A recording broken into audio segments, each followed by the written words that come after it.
हरे कृष्णा। भक्ति रसाम सिंधु के अध्ययन में आप सबका स्वागत है। और हम हैं अध्याय 26 पढ़ रहे हैं, विभावों का उद्दीपन। कृष्ण की वंशी। जहाँ तक उनकी वंशी का प्रश्न है, कहा जाता है कि इस अद्भुत यंत्र की ध्वनि से बड़े बड़े मुनियों के ध्यान भंग हो जाते थे। इस प्रकार अपनी दिव्य कीर्ति का विश्व भर में प्रचार करके कृष्ण मानो कामदेव को ललकार रहे हो। कृष्ण की वंशी 3 प्रकार है: वेणु, मुरली तथा वंशी। वेणु काफ़ी छोटी होती है। यह 6 इंच से अधिक लंबी नहीं होती है, मतलब इतना सा। और इसमें बजाने के लिए 6 छेद होते हैं। मुरली लगभग 18 इंच लंबी होती है। इसके सिर पर एक छेद रहता है और पूरे शरीर में 4 छेद होते हैं। इस मुरली से अत्यंत मोहक ध्वनि उत्पन्न होती है। वंशी 15 इंच लंबी होती है और इसमें कुल 9 छेद होते हैं। कृष्ण समय समय पर आवश्यकता अनुसार इन 3 प्रकार के वंशियों को बजाते थे। कृष्ण के पास इससे भी लंबी वंशी थी जो महानंदा या सम्मोहिनी कहलाती है। इससे भी बड़ी वंशी आकर्षणी कहलाती है। इससे और बड़ी वंशी आनंदिनी कहलाती है। यह आनंदिनी वंशी ग्वाल बालों को अत्यंत मनोहारी लगती थी और तकनीकी भाषा में वंशुली कहलाती है। कभी कभी ये वंशियाँ मणियों से जड़ित होती थी, कभी ये संगे मरमर की बनी होती थी, तो कभी खोखले बांस की। मणि जड़ित वंशी सम्मोहिनी कहलाती है और स्वर्ण निर्मित वंशी आकर्षणी कहलाती है। तो भगवान, हम कई बार ये शब्द आपस में प्रयोग करते हैं कि वेणु, मुरली, वंशी, पर अनेक प्रकार है जिसको भगवान अलग अलग में से ध्वनियों की भी विभिन्नताएं रहती है। और भगवान कभी ग्वाल बालों के लिए अलग प्रयोग करते हैं, गोपियों को बुलाने के अलग, गायों के लिए अलग, और अलग अलग प्रसंगों में भी, क्योंकि सबका ध्वनि भी भिन्न भिन्न रहता है। तो ये कुछ रूप गोस्वामी बताए हैं। कृष्ण का श्रृंग। कृष्ण बिगुल बजाने के लिए भैंस के सिंग की तुरही का प्रयोग करते थे। यह वाद्य यंत्र अत्यंत चमकीला तथा सुनहरे पट्टों से मंडित होता था और इसके बीच में एक छेद रहता था। इस संदर्भ में तारावली नामक गोपी के विषय में एक श्लेष प्रयुक्त हुआ है, जिसमें कहा गया है, तारावली को कृष्ण के वंशी रूपी विषैले सर्प ने डस लिया। तब इस विष को समाप्त करने के लिए उस गोपी ने कृष्ण के हाथ के इस सिंग से उत्पन्न नाद रूप दूध को पिया, किंतु विष उतरने की बजाय हजारों गुना बढ़ गया। इससे उस गोपी की विचित्र विषैली दशा हो गई। श्लेष अलंकार यानी कि वहाँ पर जो निंदा की गई है उससे एक्चुअली स्तुति हो रही है। अलंकार अलग अलग प्रकार के होते हैं, जैसे उपमा अलंकार। श्लेष में क्या है, यहाँ पर वंशी और श्रृंग है, उसकी ध्वनि का प्रयोग है, उससे उसकी निंदा जैसे बताई जा रही है। ऐसे पढ़ने से ऐसा लगता है, पर हकीकत में उसकी प्रशंसा की जा रही है। कृष्ण के नुपुरों का आकर्षण। एक बार किसी गोपी ने अपनी सखी से कहा, हे सखी, जब मैंने श्री कृष्ण के नुपुरों की ध्वनि सुनी तो मैं उन्हें देखने के लिए तुरंत घर से निकल आए, किंतु मुझसे पहले ही मेरे घर के गुरुजन वहां उपस्थित थे, अतएव मैं बाहर न जा सकी। कृष्ण का शंख। कृष्ण के शंख का नाम पांचजन्य है। इसका उल्लेख भगवद गीता में भी हुआ है। कृष्ण ने कुरुक्षेत्र युद्ध के पूर्व इसे बजाया था। कहा जाता है कि जब कृष्ण इस दिव्य शंख को बजाते हैं तो असुर पत्नियों के गर्भ गिर जाते हैं और देव पत्नियों का सभी प्रकार से कल्याण होता है। इस तरह कृष्ण का शंख बजता है तो उसका नाद पूरे विश्व में फैलता है। कृष्ण के पद चिन्ह। श्रीमद् भागवत में कहा गया है कि जब अक्रूर कृष्ण को वृंदावन से मथुरा ले जा रहे थे तो उन्होंने वृंदावन की भूमि पर कृष्ण के चरण चिन्ह देखे। उन्हें देखकर उनमें कृष्ण के लिए ऐसा प्रेम भाव उमड़ा कि उन्हें रोमांच हो आया। उनकी आंखों में आंसू आ गए और भाव विभोर होकर रथ से पृथ्वी पर कूद कर कहने लगे, अरे यह कितना अद्भुत है, यह कितना अद्भुत है। गोपियों ने भी यमुना तट पर जाते समय धूल में कृष्ण के चरण चिन्ह देखकर ऐसे भाव व्यक्त किए थे। जब कृष्ण वृंदावन की भूमि पर चलते तो उनके तलवे के चिन्ह ध्वज, वज्र, मीन, अंकुश तथा कमल धूल पर मुद्रित हो जाते। गोपियाँ भूमि पर अंकित इन चिन्हों के दर्शन मात्र से भाव विभोर हो उठती थी। और एक जगह वर्णन ऐसा है कि ब्रजवासी कृष्ण के चरण चिन्ह है उसके पर चलते नहीं हैं, ताकि हमेशा लोगों को उनके दर्शन होते रहे। तो अक्रूर जी और अन्य ब्रजवासियों का ये अनुभव है। कृष्ण के लीला स्थल, एक भक्त ने कहा है, ओह मैंने अभी भी वे अद्भुत स्थल नहीं देखे जहाँ भगवान ने अपनी लीलाएं की थी, किंतु मथुरा का नाम सुनने मात्र से मैं प्रसन्नता से अभिभूत हो गया हूँ। हम भी वृंदावन 3-4 दिन के लिए जाते हैं तो कुछ लीला स्थल के दर्शन करते हैं। कई और लीला स्थल है जो ब्रजमंडल परिक्रमा में आप जाएंगे तो उसके दर्शन हो सकते हैं। कृष्ण का प्रिय पौधा तुलसी। कृष्ण को तुलसी दल तथा इसकी मंजरियाँ अत्यंत प्रिय है। चूँकि तुलसी की मंजरियाँ कृष्ण के चरणारविंदों पर अर्पित की जाती है, अतएव एक भक्त ने तुलसी की मंजरियों से एक बार प्रार्थना की कि वे भगवान के चरण कमलों की कुछ सूचना दे। भक्त को उम्मीद थी कि तुलसी की मंजरियाँ श्री कृष्ण के चरण कमलों की महिमा के विषय में अवश्य ही जानती होगी। आध्यात्मिक जगत में सब आध्यात्मिक है, तो वहाँ पर है तुलसी की मंजरियाँ भी है, भगवान के गुणगान कर सकते हैं। कृष्ण के भक्त, कभी कभी भगवत भक्त का दर्शन करके परम हर्ष होता है।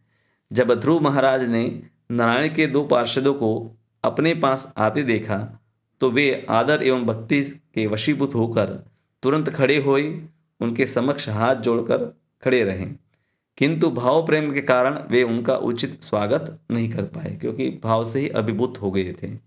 एक गोपी कृष्ण के मित्र सुबल को संबोधित करते हुए कहती है, हे सुबल, मैं जानती हूँ कि कृष्ण तुम्हारे मित्र हैं और तुम उनके साथ हंसी मजाक करते रहते हो। कुछ दिन हुए मैंने तुम दोनों को एक साथ खड़े देखा था। तुम कृष्ण के कंधे पर अपना हाथ रखे थे। तुम दोनों प्रसन्नता से हंस रहे थे। मैंने तब तुम दोनों को इस तरह दूर खड़े देखा तो मेरी आंखें आंसू से भर आई। कृष्ण के विभिन्न कार्यकलापों से संबंधित उत्सवों के विषय में उनके अनेक कथन प्राप्त होते हैं। इन उत्सवों में जन्माष्टमी एक है। जिस दिन कृष्ण का जन्म हुआ था, जन्माष्टमी का यह दिन भक्तों के लिए अत्यंत ऐश्वर्यमयी उत्सव है और भारत में प्रत्येक हिंदू घर में आज भी बड़ी धूमधाम से मनाया जाता है। कभी कभी अन्य धर्म वाले भी इस शुभ दिन को आनंदपूर्वक मनाते हैं। एकादश के दिन भी कृष्ण के प्रति प्रेम भाव उमड़ता है, क्योंकि यह भी कृष्ण के उत्सव में से एक है। कल एकादशी गई। तो ऐसे अनेक वस्तुएं हैं। यहाँ कुछ वस्तुओं का वर्णन किया गया है जो भगवान के प्रति प्रेम को प्रेरित करता है। इसको विभावों का उद्दीपन कहते हैं, और जो उद्दीपन करते हैं उसको उद्दीपक कहते हैं। कोई भी क्रिया को तेज गति प्रदान करे उसको उद्दीपक कहते हैं। तो कृष्ण से संबंधित हर वस्तु को देखकर भक्त में कृष्ण के प्रति भाव उमड़ता है। तो इसलिए उसमें से कुछ वस्तुओं का वर्णन यहाँ किया गया है। अध्याय 27 से अनुभाव के लक्षण। तो क्या लक्षण प्रकट होते हैं भगवान के प्रति जब भाव प्रकट होता है? भक्त में कृष्ण के प्रति भावमय प्रेम व्यक्त करने वाले शारीरिक लक्षण प्रकट होते हैं, जिन्हें अनुभाव कहा जाता है। तो प्रेम को व्यक्त करने के लिए अलग अलग प्रकार के लक्षण जो प्रकट होते हैं उन्हीं को अनुभाव कहते हैं। अनुभाव के प्रमुख उदाहरण नाचना, भूमि पर लौटना, उच्च स्वर में गाना, शरीर को फैलाना, जोर से चिल्लाना, अंगड़ाई लेना, तेजी से सांस लेना, अन्यों की उपस्थिति की परवाह न करना, लार गिराना, उन्मत्त की तरह हंसना, सिर चकराना तथा हिचकी लेना। जब भावमय प्रेम अतिशय हो जाता है तो इन समस्त शारीरिक लक्षणों के होने से मनुष्य को दिव्य आनंद का अनुभव होता है। इन लक्षणों के 2 विभाग होते हैं, शीत तथा क्षेपण। जब अंगड़ाई आती है तो इन लक्षणों को शीत कहते हैं, और जब कोई नाचने लगता है तो ये क्षेपण कहलाते हैं। नाचना। गोपियों के साथ रास नृत्य करते कृष्ण के सुंदर मुख को देखकर शिव जी तुरंत नाचने लगे और अपने छोटे से डीडीम डमरू को बजाने लगे। जब शिव जी भाव विभोर होकर नाच रहे थे तो उनका ज्येष्ठ पुत्र गणेश भी उनके साथ नाचने लगा। तो भगवान शिव भी है, भगवान का रास नृत्य जो है लीला को देखते हैं तो भाव विभोर नाचते हैं। भूमि पर लौटना। श्रीमद् भागवतम में विदुर उद्धव से कहते हैं, हे मित्र, अक्रूर कुशल से तो है, वे न केवल विद्वान एवं निष्पाप है अपितु कृष्ण के भक्त भी हैं। उनमें कृष्ण के लिए इतना भाव प्रेम है कि मैंने उन्हें भूमि पर बने कृष्ण के पद चिन्हों पर लौटते देखा, मानो वे संज्ञा शून्य हो। इसी प्रकार एक गोपी ने कृष्ण को संदेश दिया कि राधा रानी उनके वियोग के कारण तथा उनकी पुष्पमालाओं की सुगंध से मोहित होकर भूमि पर लौट रही है, जिससे उनका कोमल शरीर क्षत विक्षत हो रहा है। तो यहाँ पर अनेक प्रसंग है जिसमें अलग अलग प्रकार के जो अनुभव प्रकट होते हैं, तो शास्त्रों में से प्रमाण दिए हैं। उच्च स्वर से गाना। एक गोपी ने कृष्ण को सूचना दी कि जब श्रीमती राधा रानी उनके गुणगान कर रही थी तो उनकी सारी सखियां इस प्रकार मंत्रमुग्ध हो गई मानो जड़ हो गई हो। साथ साथ उसी समय पास के सारे पत्थर द्रवित हो उठे। नारद मुनि हरे कृष्ण मंत्र का कीर्तन इतने उच्च स्वर से कर रहे थे मानो भगवान नरसिंह प्रकट हुए हो। इससे सारे असुर चारों दिशाओं में भागने लगे। जहाँ तक अन्यों की उपस्थिति की अपेक्षा की जाती है, जब ब्राह्मण वृंदावन में यज्ञ कर रहे थे तो उनकी पत्नियों ने सुना कि कृष्ण पास ही आए हुए हैं, तो वे तुरंत अपना घर छोड़कर बाहर चली आई और उन्होंने अपने विद्वान पतियों की परवाह नहीं की। इसकी चर्चा उन पतियों में आपस में चलने लगी। कृष्ण का आकर्षण कितना अद्भुत है कि इन स्त्रियों ने हमारी परवाह नहीं की और वे चली गई हैं। यह कृष्ण का प्रभाव। जो कोई भी कृष्ण के प्रति आकृष्ट हो जाता है वह जन्म मृत्यु के बंधन से मुक्त हो जाता है। इस बंधन की तुलना उन बंद गृहों से की जा सकती है जिनकी उपेक्षा ब्राह्मण पत्नियों ने की। पद्यावली में कुछ भक्तों का कथन है, हम किसी बाहरी मनुष्य की परवाह नहीं करेंगे, यदि वे हमें चिढ़ाए तो भी हम उनकी परवाह नहीं करेंगे। हम तो हरे कृष्ण कीर्तन के दिव्य रस का आनंद लेंगे, भूमि पर लौटेंगे एवं भाव विभोर होकर नाचेंगे। इस तरह हम दिव्य आनंद का नित्य भोग करेंगे। तो कीर्तन करते करते अलग अलग भक्तों को ये भूमि पर लौटने का भी हम वर्णन देखते हैं। लार गिराना। कहा जाता है कि कभी कभी जब नारद मुनि हरे कृष्ण मंत्र का कीर्तन करते हैं तो वे क्षण भर के लिए आश्चर्यचकित हो जाते हैं और उनके मुख से लार टपकने लगता है। उन्नत मनुष्य के समान हंसना। जब भक्त उन्मत्त की भांति जोर से हंसता है तो हृदय में भाव प्रेम की विलक्षण उत्तेजना से ऐसा होता है। इस प्रकार की उन्मत्त हंसी हृदय की उस अवस्था को बतलाती है जिसे अट्टहास कहते हैं। इस मानसिक दशा वाले भक्त के ओठों से उसका प्रेम व्यक्त होता है। एक एक करके निकलने वाली हंसी की ध्वनियों की तुलना उन फूलों से की जा सकती है जो भक्त के हृदय में विकसित भक्ति रूपी लता से गिर रहा है। तो हास्य अब भाव जो प्रकट है ओठों से हो रहा है और हंसी जो है उसको फूलों के साथ तुलना की गई है। चैतन्य चरितामृत में भगवत भक्ति की तुलना भी उस लता से की गई है जो गोलोक वृंदावन में कृष्ण के चरण कमलों तक ऊपर फैलती है। सिर चकराना। एक गोपी अपनी सखी से कहती है, ऐसे लगता है कि अघासुर के शत्रु कृष्ण ने अपने मुख से चक्रवात छोड़ा है जो हमारे सिर पर सवार है और धीरे धीरे वह अन्य कमल नयनी गोपियों को भी वैसा ही बनाए दे रहा है। क्योंकि जब हम गोल गोल घूमते हैं तो सिर चकराने लगता है, चक्कर आना।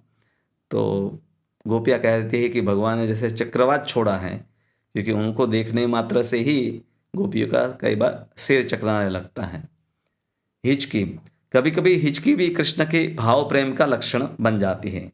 इसका प्रमाण राधा रानी की चिल्लाती सखी के प्रति पौर्णमासी के इस कथन में मिलता है, अरे बिटिया, राधा रानी की ये हिचकी लेने से मत घबराओ, मैं इस रोग की दवा करने जा रही हूँ।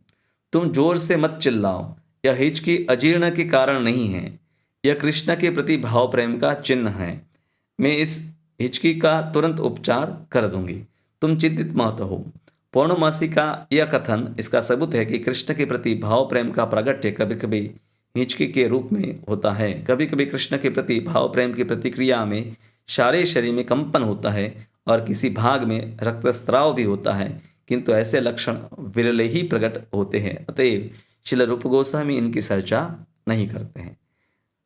तो भागवतम, अन्य पुराण और फिर अन्य जो ग्रंथ है भगवान की लीलाओं के ऊपर वैष्णव आचार्यों ने लिखे, उसी के आधार पर से रूप गोस्वामी ने अलग अलग लक्षणों के लिए अलग अलग प्रसंग है उसको उद्धृत किया है।